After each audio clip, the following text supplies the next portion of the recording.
Hey everyone, Andy Henderson, Sherpa Guidance episode 70! 70 episodes deep, as well as the 500 million videos I shot before we did Sherpa Guidance.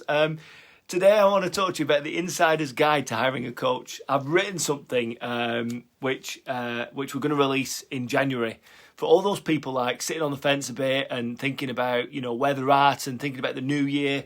We've created the insider's guide to hiring the right coach for you, because not every coach is going to be right for you. You've got to follow a certain procedure to make sure you get this right. But before we get into that, I'm Andy Henderson, your Sherpa Guide. It's Sherpa Guidance episode 70. I'm on a mission to impact the lives of 1 million people. 1 million people, wow! And we've impacted the lives of maybe 400 people in the last 2 years. So we're well on our way, but we've got a great deal of work to go to until we get to that 1 million. Hi Naomi, how are you? Nice to see you.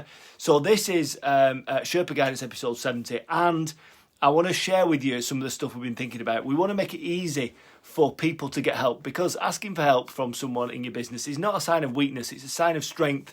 We don't all have all the answers, and sometimes, in fact, we do have all the answers, but sometimes it takes some questions from a third party, a third set of eyes, to extract, to ask the right answers and to ask the right questions and then extract the right answers from us.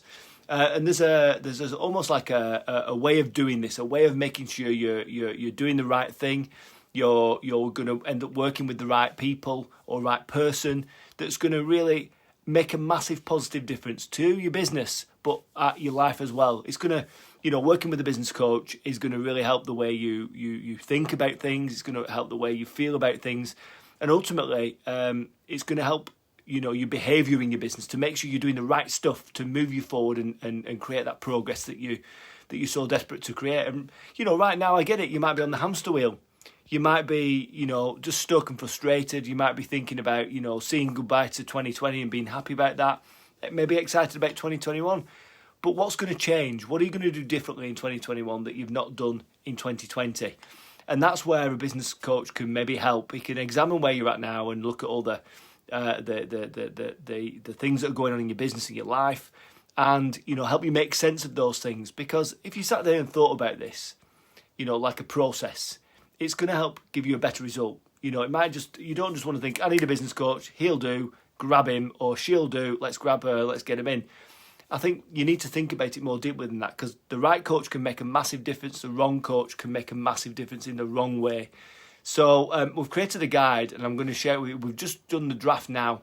So this guide helps you understand how you select a coach, and it's the insider's guide because it's written by me as a coach. I'm the Sherpa Guide, as you know. I'm not a coach, I'm not a mentor, I'm not a consultant. I'm probably a mixture of all the three things, plus a little bit of Sherpa guidance on top. But we've got the 10 essential steps that you need to kind of follow to make sure you recruit the right business coach for you.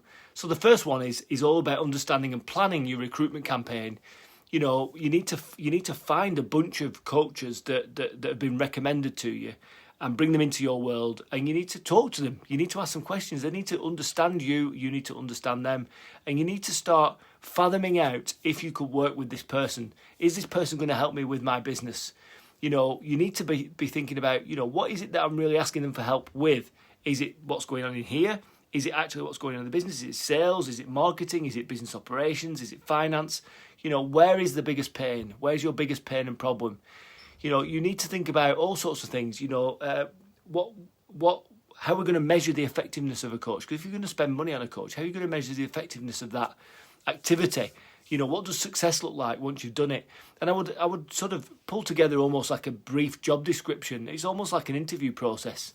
Pull together a brief job description of who you want to work with. What are those character traits that they must have? What are the skills and experience that they must have? What about the ways in which they've worked with other customers in a similar sector to you and help them achieve, some great results? You need to think about that stuff. So the first one is plan the recruitment campaign. The second point is test the background. Ask them stuff about their career. What have they been doing in their career? What are the positions they've held? It's not vital that they've worked in your industry, but it's vital that they've got stories and anecdotes and experience to be able to put them in a place of they can coach businesses how to perform and how to be successful. Hi Sharon, nice to see you. We need to understand, they need statistics and evidence to back up their claims, to back up their achievements. If they say, yeah, I've increased the company's turnover by 150%, it kind of sounds impressive, but it doesn't provide any sense of scale. Was that growing it from 10 to 25k or 10 million to 25 million? We need to know. We need to understand. Number 3, we need to know if they understand your problems. So you've got to be clear on, what your problems are. So, what does your business do? What type of customers do you serve? When you start the business, you need to give them all this information. Then you need to start articulating, what is it that's causing you pain? Where are your frustrations at today? And where you think the source of the problem is. And when they get to know you and know your business, and you go through this process, because you've got to tell them an awful lot about yourself, then you can ask them what their initial thoughts are, and ask them how they feel their background and experience and the stuff that they've done in the past can help you with those problems in your particular industry. How can they help you? How have they done it before? What stories and anecdotes and evidence have they got that says that actually, yeah, they're the right person to do this? Point 5 is asking, do they work to a particular structure? Do they have a methodology in their approach to working with organisations? Or is it just bespoke and freestyle? Do they spend the first 6 months discovering more about your organisation before they actually make any changes? Or have they got a way of working that's going to give you a defined result over a specific period of time by following a steps process? You need to understand that. Number 6 is you need to be aware of what the outcome's going to be. So you need to ask them, what based on the fact that you now know my problems, Mr. Coach or Mrs. Coach, and now we've gone into that in a bit of detail. You've described how you've worked before to help people successfully with these problems. Then you need to put them on the spot a little bit and ask them, what sort of outcome are you going to give me? What sort of promise? What can we expect in terms of results for investing in you as a coach? That's really important. And I think there's an element of personality as well. We need to get into the personality. What sort of connection have we got with this person in front of us? If you're interviewing 5 coaches and stuff, you need to feel it, because once they know your problems and pains and they know what the results that you want to achieve are, and they're sharing stories about how they've helped others in your situation get those results, you've got to feel excited. You've got to feel like you want to work with these people. And I always ask a question in my own head: would I go to the pub for a beer with this person? Because if the answer's no, I couldn't work with him.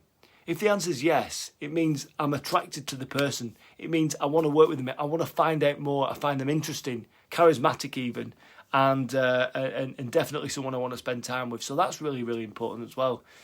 Task 8, point 8, ask for recommendations. So who can they put you in touch with in terms of their customers that they've worked with previously that you can phone up and speak to and say, hiya, I'm thinking of working with such and such. Can you give me an overview of what your problems were and the results that your coach delivered for you and what they did to deliver those results? And that's really important. You need to make sure that they've got evidence and they've got stories and they've got experience to back that up, and they're very confident in giving you those details so you can ring up those people and get that third party validation. And point 9, check for guarantees. Coaches should work with some sort of guarantee. If they're saying, I'm going to take you from point A to point B, they should be able to guarantee it. That's really, really important, because otherwise you might end up spending 20 grand, the result hasn't occurred, but they've spent their time with you. So they say, well, I've spent the time with you, that's 20 grand worth of the time you've had. Well, actually, you promised me a result, so I want you to back that up. If you don't give me the result, I want my money back. So that's really interesting as well. That's something that's really important. And the final one is explore long-term support. So check out the network that the coach is involved in. Check out their connections. Are they just one person working on their own, or do they have a movement, a tribe, a bunch of people at their sides that offer very specific complementary services? Like myself, I do business planning, business mapping, emotionally charged planning. I don't do social media, coaching, but one of my forward thinkers does. He's in my tribe. I don't do wealth management, but one of my forward thinkers does. I don't do offer administration services, but one of my forward thinkers does. I don't offer health services, but one of my, I've got this tribe of people that can help you on any step of your journey once you've finished with me to get that next step of that journey complete. So it's really important that any coach you're thinking to engage with has a tribe of people around them that they can plug into you for your next stage of the journey. So it feels like a continuation of a journey, not just a stop-start sort of thing that's going on, which would be really, really a pain. So they're the 10 things. And this is born about because I think there's a lot of people out there that are struggling right now. I think there's a lot of people on the fence whether to invest in some external help for the business. And my point of view is always, look, asking for help is not a sign of weakness. It's a sign of strength. It's a sign that something's got to change. You can feel it in here. I need to change something, but I don't know what I'm changing. Maybe you just need an extra set of eyes on that problem that you've got so that you can correctly navigate your way through that problem with an understanding that someone's there to support you. Because it can be quite lonely running your own business. It can be quite lonely trying to develop and grow and frustrating, you know, thinking about all the obstacles and some of the untapped opportunities that you've got in front of you. Work with someone who's been there. Work with someone who's going to hold you to account. But please make sure you're working with the right type of person. So that's the end of Sherpa Guidance episode 70. I'm going to make that guide available from January. You're going to be able to get that in your hands in January. So you can follow that structure and you can interview the coach that you're thinking of working with.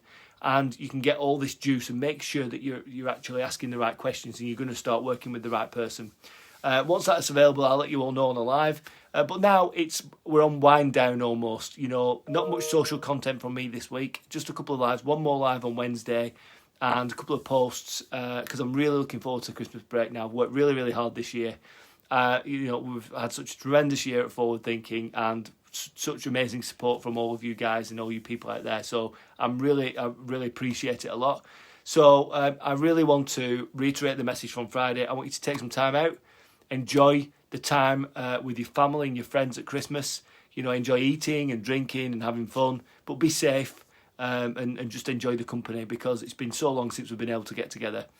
So take it easy, take the batteries out and take it easy. And just remember, you're only one step away.